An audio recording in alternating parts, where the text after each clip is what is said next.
GearNetwork.com. The following is a presentation of the Gear Radio Network. This is Ray and Belcher, and you are listening to the All Bets Are Off podcast with that dude, Robbie Vegas. And remember, it's a beautiful day to be a bad motherfucker. Stay tuned, y'all. All bets are off.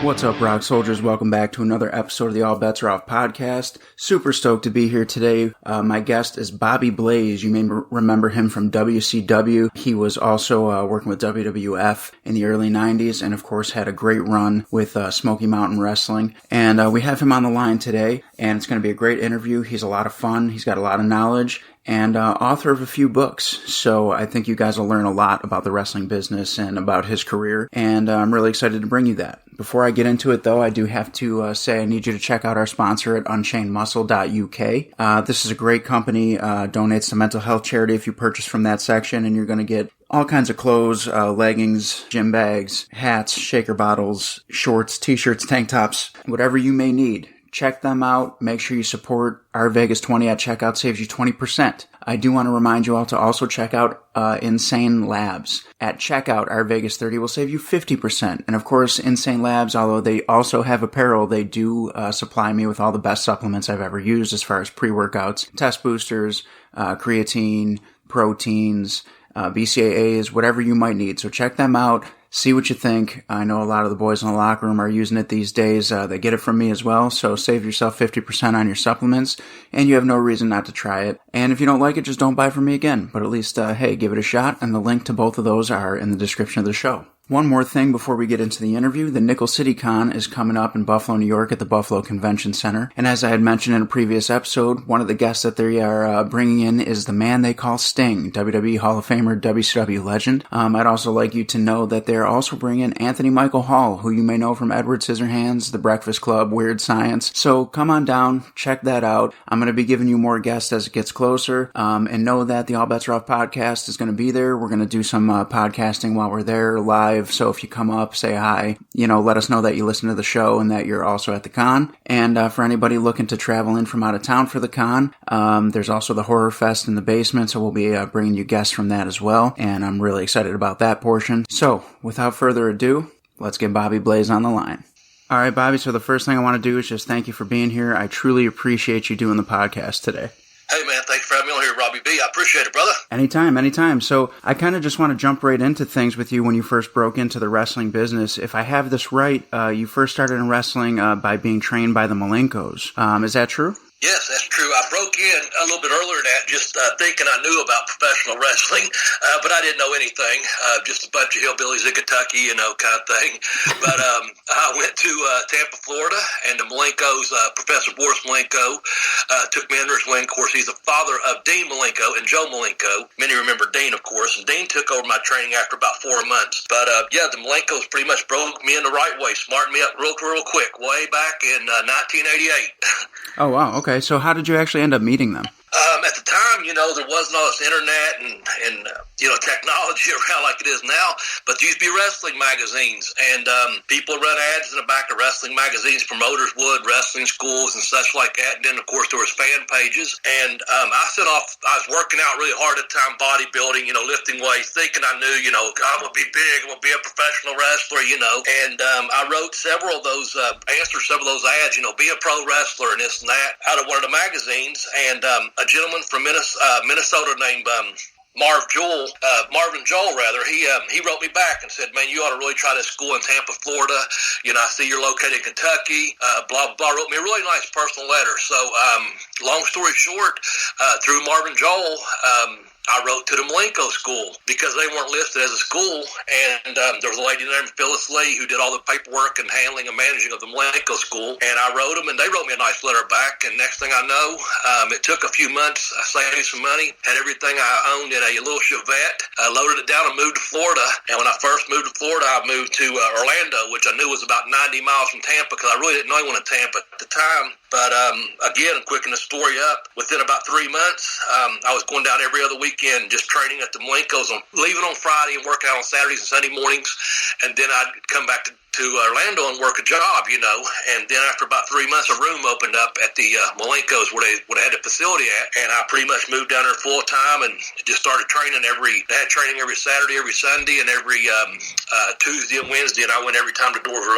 open. I just wanted to learn the business and loved it, and like I said, everything I thought I knew about professional wrestling, that's one of the first things Malenko told me was, everything you think you know about it, forget about it, let's start from square one. I was, yes sir, and that's how I learned. I shut up and listened. Right. Okay, awesome. Now, and then between 91 and 92, you were working as enhancement for the WWF. So how did you get in there? Yeah, so I had about 50, 60 matches, maybe something like that, and through training and after school, and anyway, I signed a contract to go up into Canada, and I went to what used to be the old Grand Prix territory. They worked about 4 months out of the year. Very good territory out in Nova Scotia, New Brunswick, and St. I'm drawing a blank on the island out there, Prince Edward Island. And they did those three. They did 7 nights a week, those 3 provinces up there in northeastern Canada, northern Atlantic, whatever you want to call it. And I worked 7 nights a week, man, sometimes twice on Sundays. And I had a couple friends up there. And, of course, like I said, I worked 16 weeks like I said, about 4 months, and I finished up the tour. Everything went real well, and of course, you're always putting out fillers and sending off your pictures to WWF and WCW at the time, and whatever else. But one of my buddies from Florida said, "Hey, man, they came through Tampa, and we got on TV, and if they come through your area, because I was back in Kentucky after that tour up in Canada, and I saw what it was going to be in my area." And I went up and I introduced myself I knew several of the guys on the card because I had met several of them in Tampa, throughout the business. Of course, you meet people. But I went back and met JJ and said, "Hey, I've been up in Canada and I've been working this territory." And I dropped some names of guys that I knew he had worked with and people I knew that he knew in Florida. He said, "Well, stick around. We might be able to use you." And that night I got to work Roddy Piper, So I was like, I had bleached blonde hair and I had a tan, decent body at the time. And Piper walked by and he said, "Hey, kid, who you working with?" And I was like, no one, no sir, no one I know of, And he goes, "Come with me," He talked to me for a minute, and we went in the back, and he was like, "Man, anyone ever told you look like Ric Flair?" And I was like, "Well, times ago, no sir, no." He goes, I got an idea. If you want to work tonight, can you care to stick here for a few minutes?" And I was like, "Yeah, no problem." And I thought it was a rib because I was in the back of the arena in a bathroom in a back of an arena. And first of all, I was glad to be back in the WWF arena, But anyway, next thing I know, the door opens. About 5 minutes past, it's Piper and Flair. And that's when Piper and Flair was doing chair matches, and Flair was in a WWF, obviously, doing the world champion deal. And he goes, "I got this great idea." He goes, "Why don't you, I'll call you Flair and blah, blah, blah, and we'll finish it off with chair." And I was like, "Yes, sir, thank you." And so that's my first match, and they kept me around, asked me if I wanted to go to a couple places, Indiana, Ohio, around this area. And I had already planned on moving back to this area, meaning Kentucky. But I'd already planned on going back to Florida after the first of the year. And they said, "Hey, we got several dates down in Florida.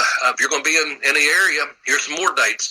So I ended up working there from October through January, basically, just as enhancement talent, squash match, a job match, what you want to call them. I don't like using that term as a carpenter. But that's how it started, man. I just showed up. Of course, I knew my role when I got there. You're just going to make someone else look good. And I got to work with a lot of good guys, Piper being one of them, Tito Santana, Kerry Von Erich, just some of the top talent at the time, just go out there and make them look good and do my job. Okay, so would you say that you had a good experience working there for that year? Like, did you enjoy your time while there? I did. I knew that's not what I wanted to do because, I knew my talent. I knew I had ability and I knew I had talent because I'd worked in the territory before where I'd been in Canada. And I knew I was going back the following year to Canada to work another, 16 or 18 months. Plus, I had some other overseas stuff lined up. Yeah, it was a good experience. experience because the pay was real good too. Just it was unreal, just to do a match on TV. Back then they paid you really good for just one night's work, and some of those nights, I was first night I worked from, I was only 20 minutes from my home. When I moved to Florida, I was living in Tampa back where I had lived at before, and I did Daytona and Orlando, and again several towns that was close enough that I could be home each night, and they paid me very well. But it was also one of those things where that's not what I wanted to do with my life or my career, or I thought at that time, And so what ended up happening, basically, I was still in Tampa, and I was going to do 2 more matches with them up in the Panhandle of Florida, but the deal with South Africa came open, and I got to go to South Africa, so I had to call to a couple of guys that was doing the enhancement talent thing out of Florida, and I said, hey, I called them and said, I'm not going to be riding with you guys next week, blah, blah, blah. I called the WWF office and said, hey, I think you all have me booked. Of course, they act like they don't know who the fuck you are anyway, but I'm sorry about that. I don't know how your podcast is. No, you're anyway, good. What happened? So I called a lady at the office, told her I was, and I said, I'm not going to be available these dates that I had already agreed to. And they just blew it off like, yes, sir, no problem, But I had a chance to go to South Africa for a 3-week deal over there. And that worked out much better. And, of course, right after that, things just kept picking up for me. And I, just stayed booked, really. And, again, that wasn't what I wanted to do. But, of course, I love the experience of it because, hell, you go to the town, you get to meet the guys, you get to hang out, you get the catering, you get the whole deal, man. And you get that national exposure. And some people think, back then it was a little different. They're like, wow, I would never go on TV and do that. Other people are like, man, I'd love to go on TV and do that. I was just one of them guys that's like, this is a great opportunity to be seen, to make some money doing what you love doing. Right. And it wasn't like I got rich off of it or anything, but it's just, to me, it's a great experience, man, because from that, people saw me. But I've got pictures of magazines and stuff that now that I'm older, I look back and going, there's a one of those WWE now, but WWF encyclopedias, and there I am wrestling Tito Santana in one picture, and Undertaker doing a damn pile driver on me, whatever his deal is in another one. I'm like, that's shit that's going to last forever, Yeah. So, it was a pretty good experience. Not something I wanted to do every night with my life, but I did it because I loved it. I now respected the business too, and I understood that these guys are huge stars. I was just there to make them look good at that time. Right. And then you say you did the South Africa deal, and you stayed booked pretty much from then on. So you ended up in Smoky Mountain Wrestling from 93 to 95. So how did you end up with Smoky Mountain? Yeah, so while I was in Florida, believe it or not, I come back from South Africa, and I had another tour lined up who I was hoping to go to Australia. And it was just kind of in the works, to be honest with you, at that time. But I ran into Tommy Rogers of the Fantastics, and he knew I was from up in that area, the Smoky Mountain area up in Tennessee, Kentucky, and stuff. And he was like, hey, man, Jim Cornette's opened a territory. This is 92 when I got back from South Africa. And he's like, you ought to talk to him and Bobby Fulton, who I love Bobby Fulton to death. He's a dear friend of mine to this day, but I didn't know him at the time. He said, we've been going up there doing some TV for Cornette. You ought to give him a call. So I called Cornette, and this all took over space for about 9 months, just so you know. I called Cornette, sent him some pictures. He got back to me. He said, he's not running TV full time. In the meantime, I came home. I came home from Florida because I was heading back to Canada again. I had another tour lined up in Canada, and I had another one I was hoping that was going to come through for me in Australia. And again, you're always thinking ahead of yourself, booking ahead, trying to stay busy, because that's what I love doing.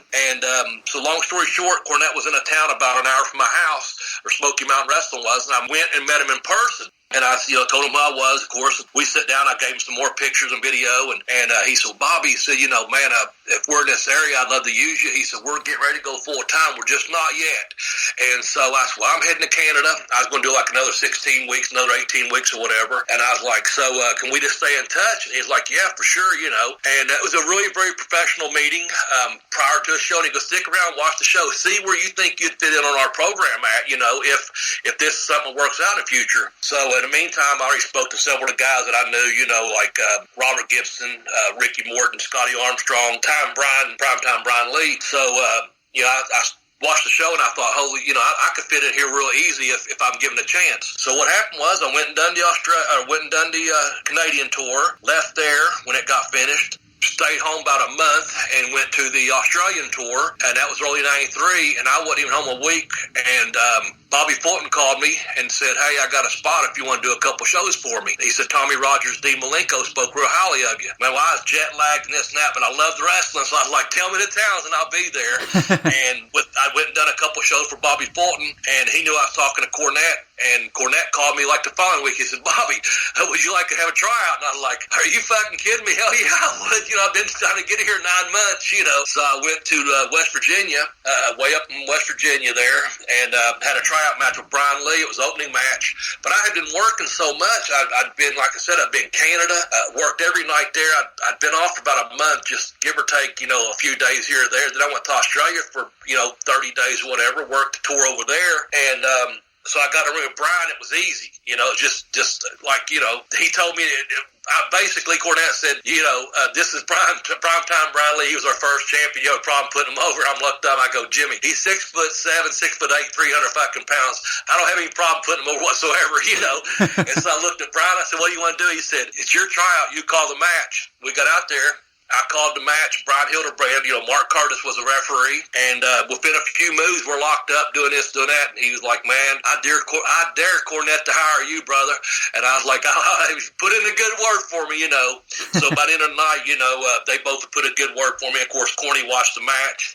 And once again, it's one of the things like, Bobby, I don't have anything right this minute, but anytime we're in this area, I'll be more than glad to book you, kind of thing. And within probably 2 weeks of that, man, Robert Gibson got hurt of the Rock and Roll Express. He hurt his ankle, and he was living in Pensacola, Florida at the time. Cornette called me and said, hey, would you want to fill in while Robert's out for the next couple of weeks? And I was like, hell yeah. So what they did is, the Rock and Roll Express is over like a son of a gun, They just switched some matches around. Of course, I wasn't going to be at the Rock and Roll Express or anything, but the first night I got there, and I did it for 4 nights in a row, they moved Jim Cornette was managing Dr. Tom Pritchard, and I was opening match. I'm like, how cool is that, every night to get to open a show with Tom Pritchard. Wow. So I had those 3 or 4 nights in a row, plus a battle royal at the end where the card was shorthanded.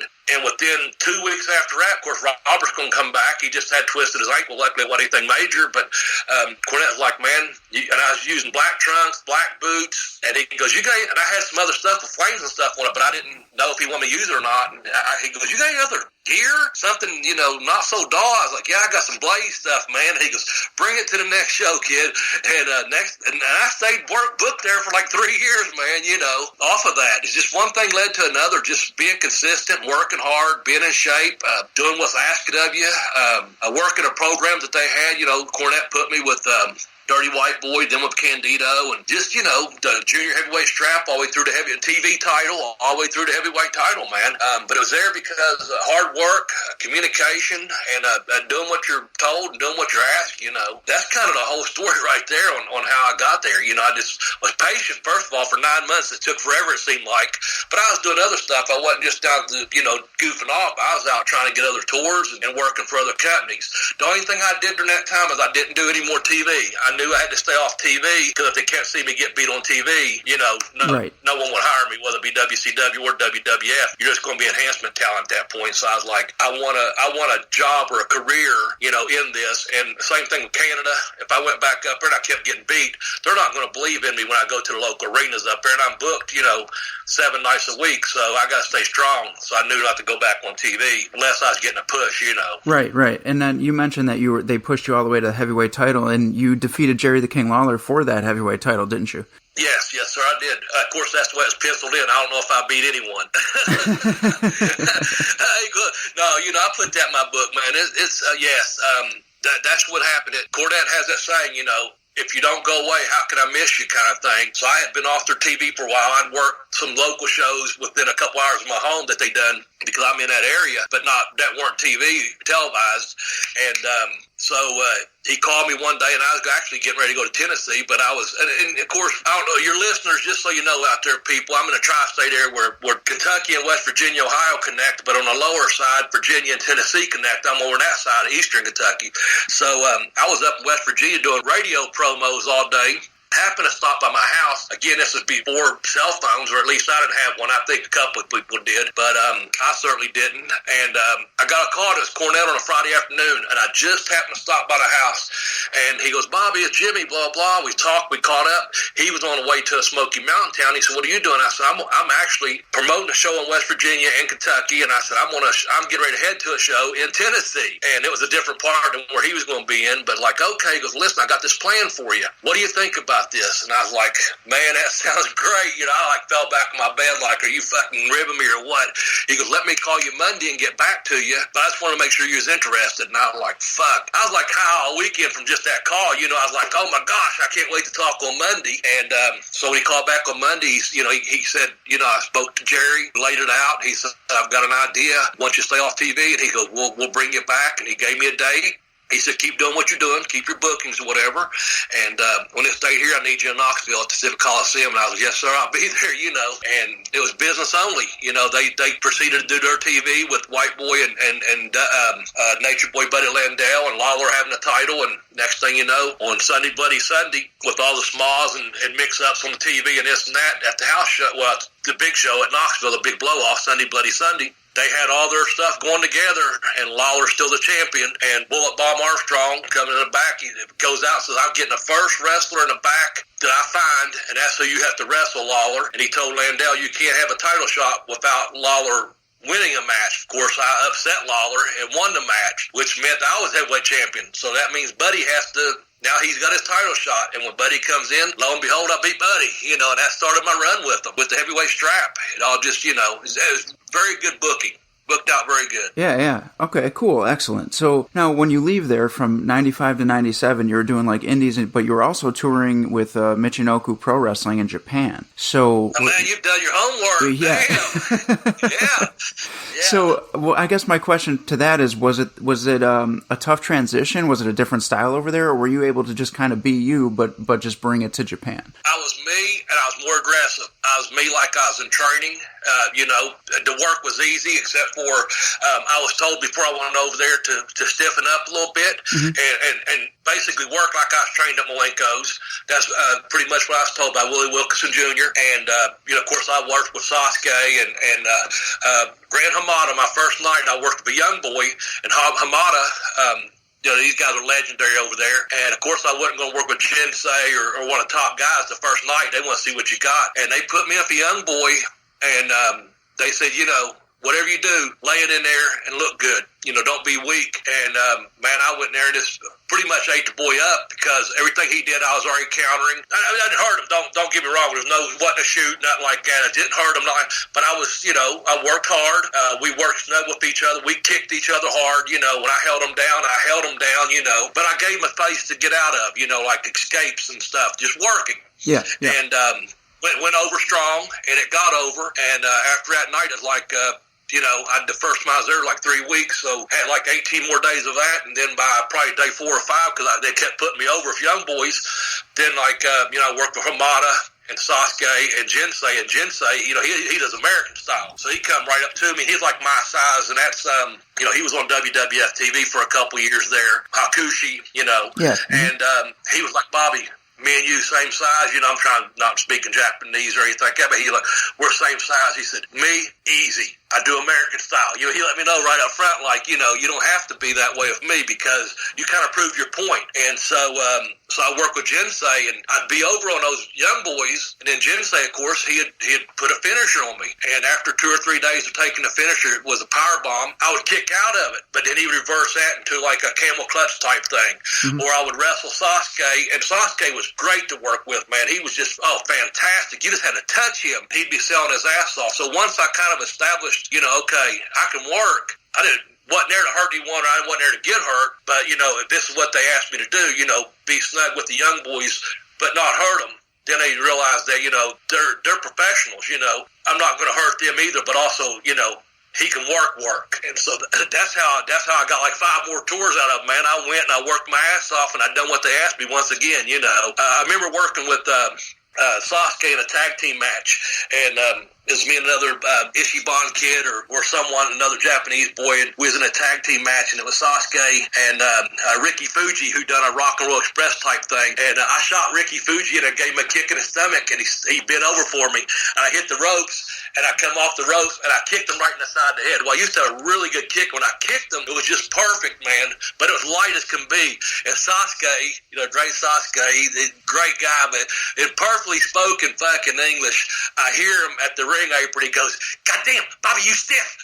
And I just started cracking up. I just kicked Ricky Fuji right in the head. But I had Ricky Fuji from the beginning because I liked the guy. We got along well because he'd done a rock and roll thing. But as soon as we started locking up, I started to fuck with him because I knew he spoke good English. And I said, rock and roll is dead. Elvis is dead. And I'd fuck with him like that. So I was just doing little stuff fucking with him because I knew he understood the English, better than some of the other guys I'd worked with. But then, like Sasuke, sometimes the only thing you hear is Blaze. That's all you know is like, okay, they're talking about you because they're talking Japanese, but you'll figure the rest of it out when they say Blaze. But I hit them ropes, and Ricky, when I gave him that kick, he bent over. He was perfect place for me. I gave him the kick to the side of the head. It did look stiff, but it wasn't. And then Sasuke like, "God damn, Bobby, you stiff," And I started cracking up in a match, and everyone started laughing. It was just a small show, and it's hot-ass arena, like a high school gym, but it was hot. There's probably 200 or 300 people there. I remember promoters would come and bought us a snow cone before the show started. That's how fucking hot it was. We was just all sitting around. No one was working out. The weights was all sitting around. No one was jogging or nothing. I think everyone was showering before the show. But when I done that, everyone just started cracking up. So it was cool. So there's times like that in the business, too, that, you don't have to be like, oh, he's just beating up the young boys or just taking a pin tonight. There's those fun times, Yeah, absolutely. So how did that all lead into you getting signed with WCW in late '97? Well, I thought that was a rib, first of all, because I kept thinking someone's calling me fucking with me. I thought the boys were calling me fucking with me because I had talked to. Well, first of all, I talked to Paul Orndorff, and I spoke to him on the phone. He was like, "Yeah, He thought I still lived in Knoxville. So he's like, "Hey, Bobby, come down to like Marietta, Georgia or somewhere, and we'll pay you a couple $100. And I was like talking on the phone. Which I knew Paul. I'd met Paul before down in Georgia. I knew him from Tampa also, but I didn't know him as well because he was a Smoky Mountain finished up by the time I came there. So it's kind of sometimes it's just knowing people and talking to them. And Paul was like, so he knew Smoky Mountain was shut down. He goes, "Yeah, Bobby, just come down here. We'll give you a couple." And I said, "Paul, I don't mean this disrespectfully. I said, that's like 8 hours from my home." And I said, $200. And this is, of course, I just come off Smoky Mountain TV. And you got to realize at that time, WCW was just now trying to come back a little bit. And they weren't done off contracts. And I go, "Paul, I'm getting $200 2 and 3 nights a week. And I'm home every night." I said, and plus I get gimmicks. And I wasn't like I was bragging or I wasn't get rich. I was like, I can't travel, 8 hours for $200, man, Right. And I never forget, he goes, "Well, Bobby, you're definitely not the village idiot, are you?" And he goes, "It's not that far from Knoxville." And I said, "Paul, man, I'm not in Knoxville anymore." I said, I'm back in Ashland. I said, "I'm 8 hours from Atlanta." He goes, "Oh, okay, well, that changes things." And I go, "Yeah," if you're north of Atlanta or something, I'd be willing to come in. I said, "I'd love a tryout if you're doing it." He goes, "Well, we're not doing that right now. We're just doing this and that." And so I had already talked to him. Well, once they started expanding, getting popular again, then Nitro started, WCW started building up a little bit, So I went down to Knoxville, drove down there, and this was probably about 3 months had passed, and I saw Kevin Sullivan. And I walked in, and Kevin was always good to me at Smoky Mountain, as was Paul, just a different deal, just maybe 3 months had passed. Like I said, I spoke with Kevin, I spoke with Art Anderson, I spoke to other people, and Kevin was in the back, and I said, "Kevin, can we have a minute?" I don't forget, Kevin put his hand on my shoulder. He goes, "Bobby, if you're here for a job, you got one." And I was like, "Oh, thank you so much." He goes, "Call Paul on Monday." This is like a Thursday or a Friday. He goes, "Call Paul on Monday." I go, "Kevin, I've already spoke to Paul, and all he offered was 3 or 4 months ago, he offered me a job to come down and try." He goes, "No," he goes, "it'll be taken care of. Call Paul on Monday." Well, when I called Paul that Monday, at the time I was told, Paul was like, "Yeah, Bobby, here's what we like you to do," and this and that. Well, in the meantime, nothing happened. So I was like, fuck. I went back to Japan because nothing was happening. Well, in the meantime, I had an answering machine, but this time people had cell phones, answering machines, and whatever. And so I had a couple fucking guys call me like, hey, Bobby, this is Vince McMahon. They do the Vince voice, and this is so-and-so, and this and that. So I went back to Japan for like another, I think, 12, 18 days, something like that. So one time I answered, pick up the phone instead of letting it go to voicemail or whatever, and the guy said, I'm Terry Taylor. And I talked to Terry in Knoxville, and I was like, yeah, who the fuck is it now? Because this is not voicemail. I said, wait, Bobby. He goes, Bobby, it's Terry Taylor. I go, yeah, what do you want, man? I was seriously, I just came home from Japan like 2 days. I'm probably jet lagged. I'm seriously, I just remember it vividly in my head. Like, I remember what the damn phone looked like. I was talking to him on. I was like, what do you want, man? And I go, who is it really? He goes, no, Bobby. He goes, it's Terry Taylor. He goes, I'm asking you, would you like to come in and try out for WCW? I said something like, is this a fucking rib? I said, because I've already talked to Kevin and Paul, and I said, nothing's who it? And he goes, Bobby, this is Terry Taylor. I'm calling from Atlanta. He goes, I want you to come in for a tryout in Charlotte next Monday before a nitro, and we're going to pay you for it. I'm like, yes, sir. Sorry about that. He goes, sorry, it happens all the time, man. The city says, I'm going to give you a number. I want you to call it. He said her name's Debbie Henderson. She takes care of travel, and this is legit. He goes, call this number, and she'll fill you in. I was like, oh, okay. I hung up laughing, going, fuck. I was married at the time. I was laughing because my ex was looking at me like, what the hell? Who is you? She's used to me yelling, cussing, laughing, whatever. Because she says something like, who's that? And I go, believe it or not, fucking Terry Taylor. She goes, what? I go, yes, Terry Taylor. He wants me to come in for a tryout. She's like, no way. And I'm, yeah. I said, it's a shoot. Like she used to ribs too at that time. I'm like, yeah, for real. I got to go to Charlotte next Monday. And so sure enough, I called that number in Atlanta, and they had me an airline ticket, and asked where I was at. I told them, I said, well, here's close to the airport, blah, blah, blah. Went in, I tried out against Louis Spagoli before a live nitro one night. They had 3 tryouts, me and Spagoli. Chris Adams tried out with Kendall Windham, and someone else tried out. I honestly can't remember off the top of my head, but so there was another tryout match as well. And after I got done, they put me over, which I was surprised, because you never know what's going to happen. And we had a really good match, Louis and I did. I had met him before. I knew he could work okay and this and that. And he'd actually come through Smoky Mountain with Candido. I didn't work with him, but I knew who he was, and I'd seen him work. And I remember Terry coming to me and said, Bobby, go over strong. And he said, remember everything I said about having a good he said, I want you to get 12 minutes, and you have to impress a lot of people. But he come to me right for the match. He goes, Bobby, remember what I told you about impressing a lot of people? I go, yeah. Yes, sir. He goes, you don't. He said, you just have to impress me. He said, go over strong. And I was like, yes, sir. So I went over there and told Louis, I say, Louis, change your plans. Just work with me. Louis was like, okay. And I think he must have already knew he had a job, to be honest with you.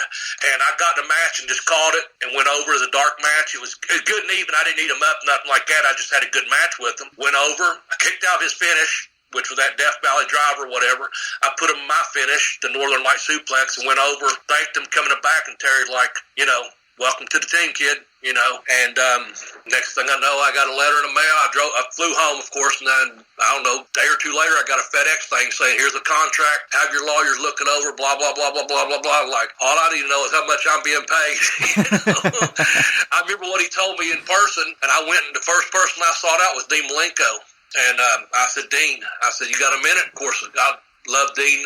His family, like I said, he took me under their wing back in the day. And, of course, he's huge in WCW starting in 97. He's already been there. And I was making pretty decent money. Like I said, I wasn't getting rich, but I was making pretty decent money because I was off that Smoky Mountain TV and stuff. But I said, Dean, he goes, what do they offer you? I told him. He said, Bobby, he goes, and I was working like 3 or 4 nights a week, making $200 or $300 a night plus some gimmicks. So it's not, you do the math, you're not getting rich.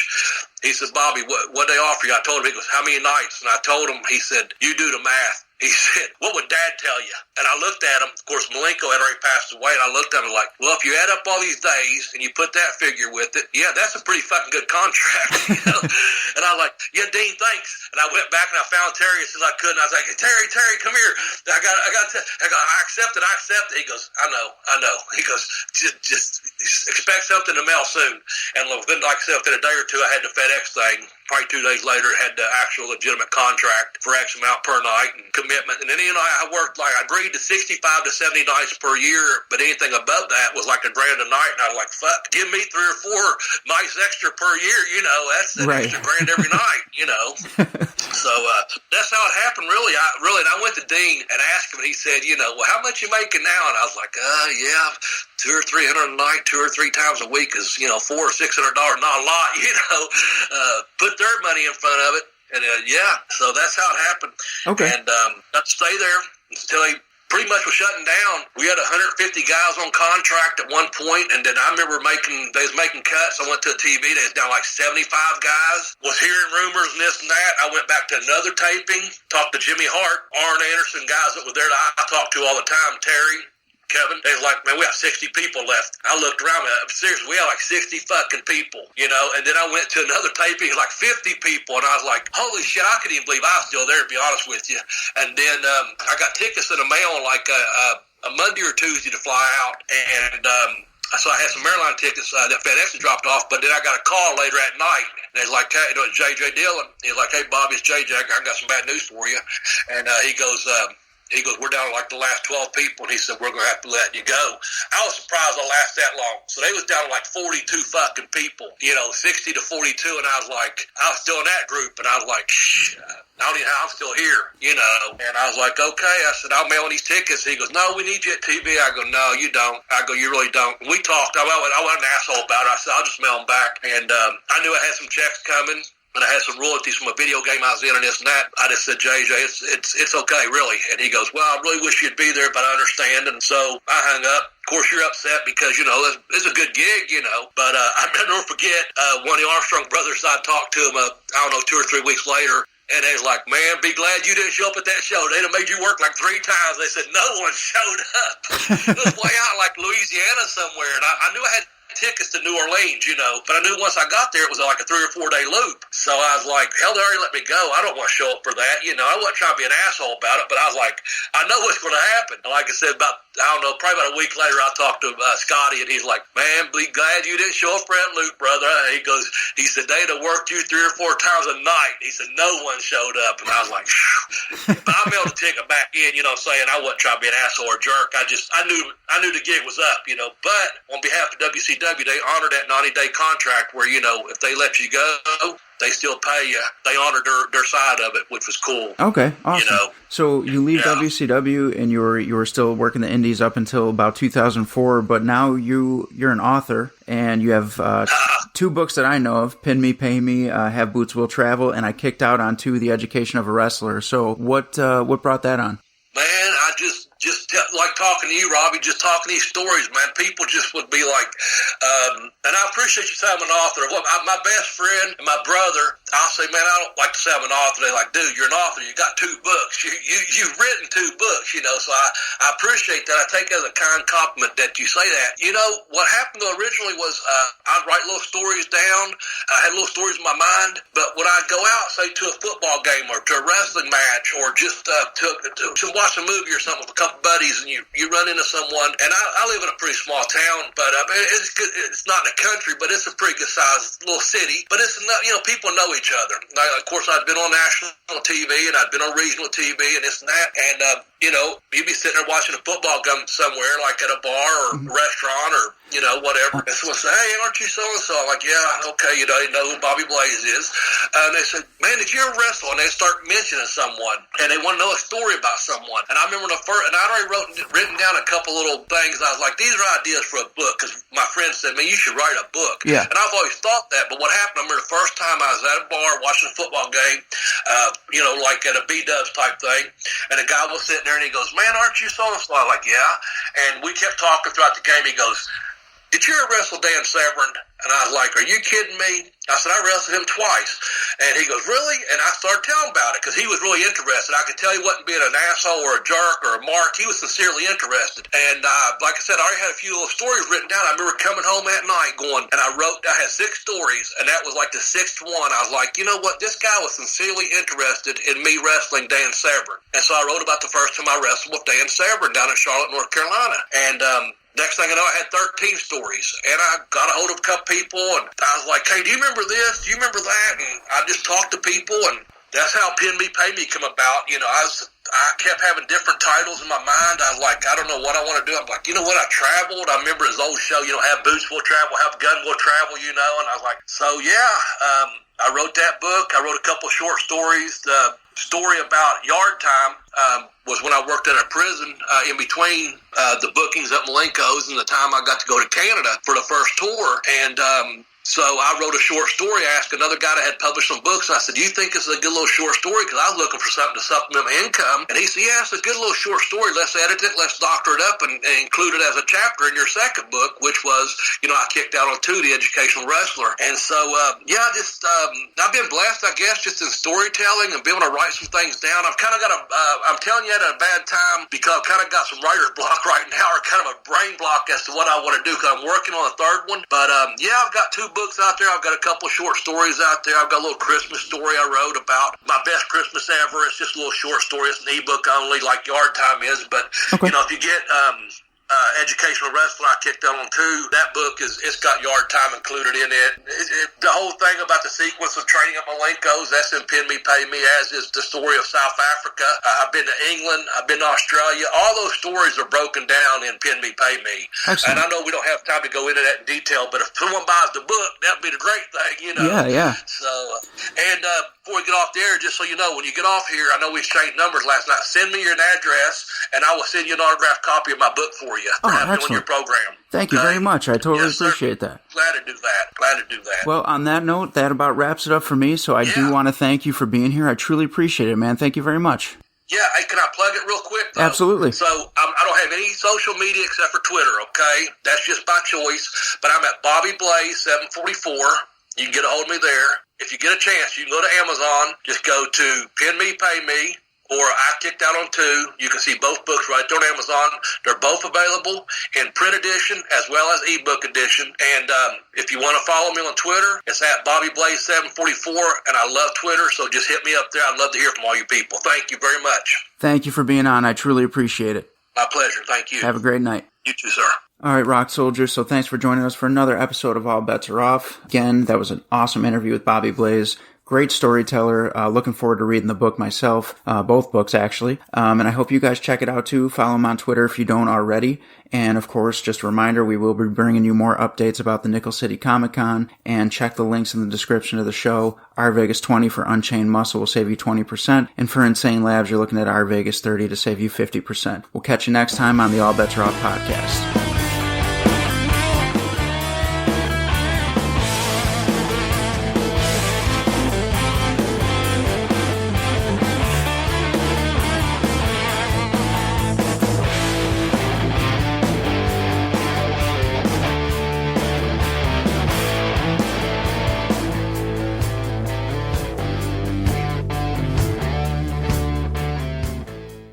The preceding presentation has been brought to you by the Gear Network. Hi, ladies and gentlemen. Do you like sports, interactive polls, friendly banter from 2 guys that probably shouldn't even be on the microphone doing this stuff anyways? Well, if you do, then you're in luck. Us 2 knuckleheads, Brandon and myself, comprise the Listen In Podcast. That's right, Listen In, the podcast. We're talking sports, we're talking news, we're talking topical things, we're talking all sorts of things, my babies. And you are all invited to listen in right here on the Gear Radio Network.